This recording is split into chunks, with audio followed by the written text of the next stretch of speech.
George Jackson was a prominent member of the Black Guerrilla Family, a Marxist-Leninist revolutionary organization that was active in the United States during the late 1960s and early 1970s. He was also a prison activist, writer, and co-founder of the group.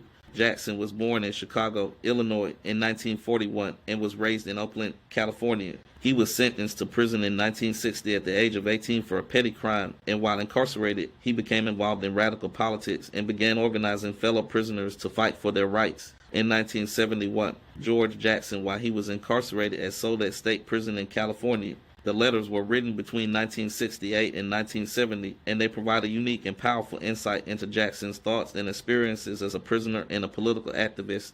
In the letters, Jackson reflects on the harsh realities of life in prison, including the abuse and mistreatment of prisoners, the lack of access to education and other basic rights, and the corrupt and racist nature of the criminal justice system. He also discusses his involvement in the Black Guerrilla Family and his efforts to organize fellow prisoners to fight for their rights and demand change. Soledad Brother is widely considered a classic of prison literature and a powerful testament to Jackson's courage and commitment to social justice. Jackson was a vocal critic of the prison system and its injustices, and he wrote extensively about his experiences and observations as a prisoner. He argued that the prison system was racist, oppressive, and corrupt, and that it was designed to maintain the dominance of the capitalist system and the ruling class. He also argued that prisoners were being denied their basic rights and that they were being subjected to abuse and mistreatment by the authorities. Jackson's activism and writings had a powerful impact on the prison culture of his time and helped to inspire a new generation of prison activists and organizers. While at Soledad, George Jackson was accused of killing a prisoner guard at Soledad State Prison in California in 1970. According to the official account, Jackson and two other inmates, John Clutchette and Fleta Drumbo, were involved in a fight with the guard, which ended with the guard being stabbed to death.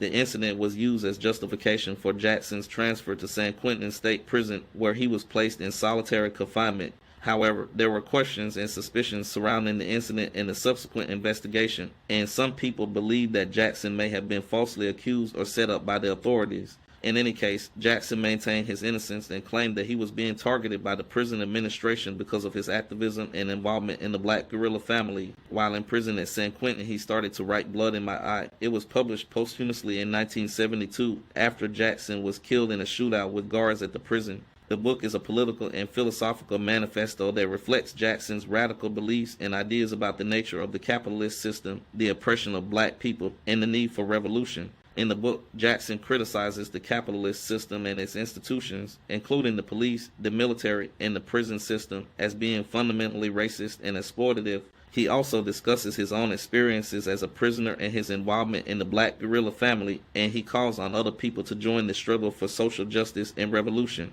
Blood in My Eye is considered a classic of radical literature and a powerful testament to Jackson's political commitment and intellectual engagement.